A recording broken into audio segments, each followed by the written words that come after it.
How many of you, when you were kids, would your parents send you up to the store? Anybody? That happened to anybody? Some of us, right?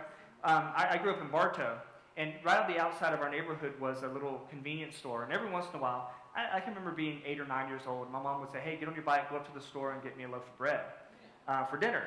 And so, sure enough, you hop on your bike and and go. Make a couple stops along the way, of course. But then you get there and you get the bread and you come back. Now, back then was a very different time. No cell phones, no ability to contact home or anything like that. So I get to the store and I know that we want Merita, I think was the bread that Mom always wanted us to have. They don't have it. What do I do? I could ride all the way back home and say, "Mom, they don't have Merita. What kind of bread do you want?" And she'll say, "Oh, just get Wonder Bread." I don't know, making things up. "Just get Wonder Bread." I say, "Okay," then I'd ride all the way back and get Wonder Bread and come all the way back home. I could do that. Or I could just buy Wonder Bread and say, "You know what? Problem solved." And say, "You know what? Before, I think that Wonder Bread looks like Merita. They sort of come in the same kind of loaf and have the same texture. So I'll just get Wonder Bread and take that home." I did some problem solving there. I made some decisions. I used my independence to make some decisions and do a few things. And then I got home, and of course, she says, "Why did you get Wonder Bread?" And I say, "Oh, they were out of Merita." She goes, "Oh, okay.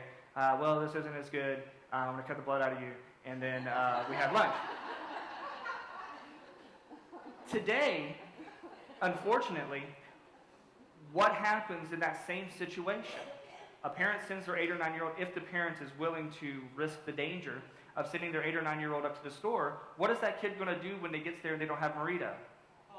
He's going to call home. He's going to let Mom problem solve for him, or Dad problem solve for him.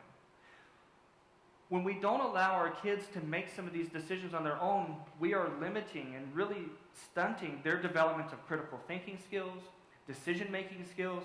I'm a big fan of technology. I love technology. But at some point, we have to put it back on our kids to make some decisions on their own. When moms and dads and aunts and uncles and grandmas and grandpas make all the decisions for the kids, they're not learning any of those skills that they need for as they get older. And this begins, from my opinion, as early as 8 or 9 years old. They need to begin making some decisions on their own.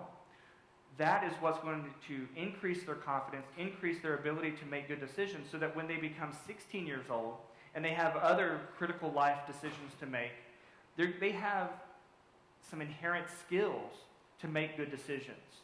They may still make bad decisions, but the skills are still there. And we will find that they'll make good decisions more often than they'll make bad decisions. But all of that begins very early.